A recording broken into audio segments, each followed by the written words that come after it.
Et salut tout le monde, on se retrouve aujourd'hui pour une vidéo de présentation de Murder Falcon, ici en variante exclusive pour le Comic Shops Assemble. Vous savez, notre collectif de libraires, voilà, juste là, le Comic Shops Assemble. On est très fiers de pouvoir faire une variante sur cette nouvelle édition de Murder Falcon. Ce n'est pas juste une réimpression de la série Murder Falcon, série de Daniel Warren Johnson. C'est vraiment une toute nouvelle édition puisqu'elle comprend un chapitre bonus qui sert en fait d'épilogue qui avait été publié dans une compilation un peu anthologique de séries cultes de chez Image. Et c'est bardé de bonus, notamment alors des noirs et blancs, des crayonnés noirs et blancs, mais aussi des croquis de Daniel Warren Johnson. Alors vous voyez déjà le niveau du gars sur ces croquis, c'est assez balèze. Et donc Murder Falcon, c'est un titre dans lequel on va suivre Jack, un métalleux qui avait son groupe de métal, qui cartonnait pas mal, qui devait signer un gros contrat. Manque de bol, il va lui arriver une couille sur la tronche. Une maladie grave débarque dans sa vie de couple, puisqu'il est avec une jeune femme, Anne. Et donc voilà, ça fout le bordel là-dedans. Il décide de tout claquer, de tout plaquer du jour au lendemain, de se renfermer sur lui-même. Et puis un jour débarquent des monstres dans sa ville, dans son bled, dans le monde entier. Alors attends, c'est quoi? C'est les Verdal ou les Nerdal, je sais plus. Je suis toujours aussi doué pour se retenir les noms, moi c'est balèze. Et donc ces monstres apparaissent et lui débarque au plein milieu d'une invasion de monstres. Il commence à jouer de la gratte, vous le voyez là. Et cette créature, Murph, ce faucon, cet humain à tête de faucon plutôt avec un bras cybernétique débarque et commence à casser la gueule aux monstres. Et on se dit, qu'est-ce que c'est que ce bordel? Eh bien, c'est un bordel gigantesque, tel que Daniel Warren Johnson sait si bien les signer, puisque voilà, il nous raconte l'histoire d'une invasion de monstres que Jack va pouvoir combattre grâce au métal, en invoquant des créatures qui viennent du monde parallèle qui s'appelle le Heavy, où tout un tas de créatures fantastiques arrivent, et où justement les monstres comme les Nerdal sont originaires. Leur chef veut s'emparer de la Terre, voilà, tout conquérir, tout détruire. Et voilà, avec la puissance du métal, eh bien, ils vont pouvoir détruire cette invasion et détruire leur chef aussi.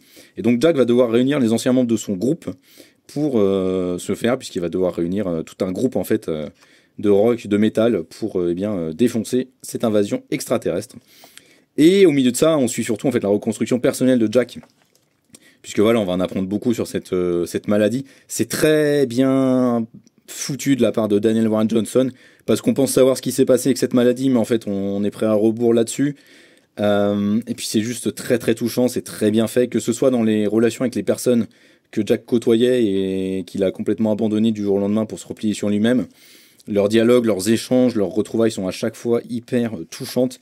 Il n'y a pas beaucoup de comics qui ont failli me faire pleurer, celui-là rentre clairement dans la catégorie, puisque tout est très émouvant, très touchant, très bien construit, très bien dialogué. En fait, Daniel Warren Johnson, il maîtrise parfaitement la balance entre ces excès typiques d'une série B d'action pure et dure, avec ses grosses bastons, ses gros monstres, beaucoup d'action. Vous voyez par exemple cette séquence-là, ça défonce.